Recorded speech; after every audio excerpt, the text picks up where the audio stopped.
The Tennessee Valley is full of small businesses working to achieve their dreams. So for all the business owners out there looking to find a work-life balance without losing your love of work, our next guest has a message for you. Her name is Blair Koch, and she kind of is a multi-talented person that we're going to talk to this morning.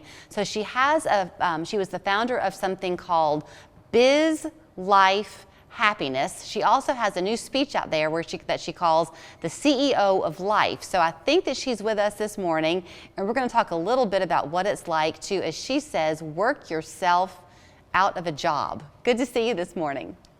Good to see you. Thank you for having me. It's great to be here. So I have found myself, when I was reading about the Live Biz Happiness or whatever it is. Life Happiness. Yes. I kind of got a chuckle because I have 19 and 25-year-old daughters. So we talk a lot about the work-life balance because they're just beginning that. Yeah. You have a real belief, though, that we put too much emphasis on the life part and not enough on the work part. Is that right? Not quite, sort of. So there's this kind of belief in society that when you hear work-life balance, that work should go down and life should go up, which is fine. And my question to folks is, well, how do you measure work-life balance? How do you know that you have work-life balance?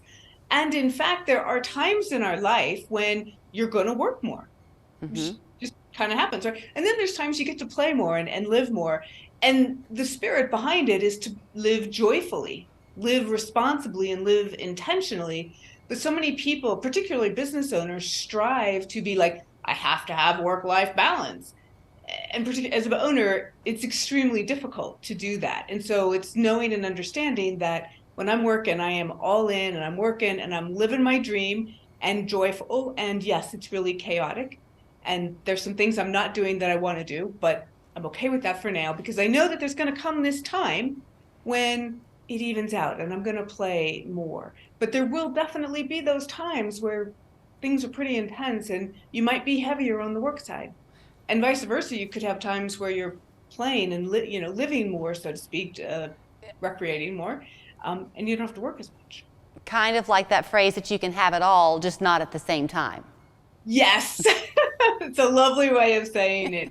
You can, but you have to be prepared for that, right? Yes.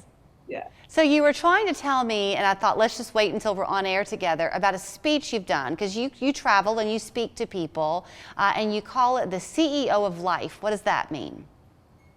The CEO of Life is all about literally being the CEO of your life. So you're the CEO of your business, but are you the CEO of your life? And we put so much into our business that we forget about life. And so what I talk about is working yourself out of a job, to which people are like, great, what does that look like? And the fact is that your business is not a job. Sure, it's where you go to work and it's how you learn and earn a living, but really you should design it as a performing asset, which becomes a business that works for you instead of you working for the business. If your business is dependent on you, you have a job. It might be a really well-paying job, but it's a job. And if something happens to you, or if you do want to go and travel more or play more or spend time with the family, kids, grandkids, right? But your business is dependent on you, it's not a performing asset. Do you find in talking with people that decades of our lives, we tend to have different strengths to draw from? Yes, so true. You are spot on. And where it gets tricky, again, specifically for business owners or even high level C people, like when you have a family and kids, and right, like they only grow up once.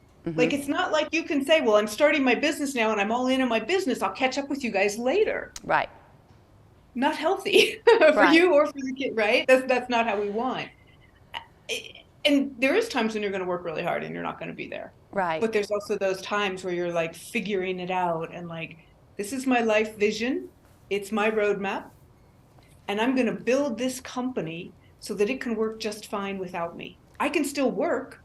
I can work as much or as little as I want, but I'm going to have the company become an asset So that works without you. Here we are in Chattanooga. You're not just right around the corner. Do you do your speeches remotely for people? Yes, I do. Yes, both in person and virtual. And people can find you where, Blair? They can find me at blairekoch.com. All right. Well, thank you for the positivity this morning, and I think I'm going to try to find my work-life balance. I do a pretty good job of it, actually. Way to go. Thank you very much. Have a great day. Thank you. You do the same.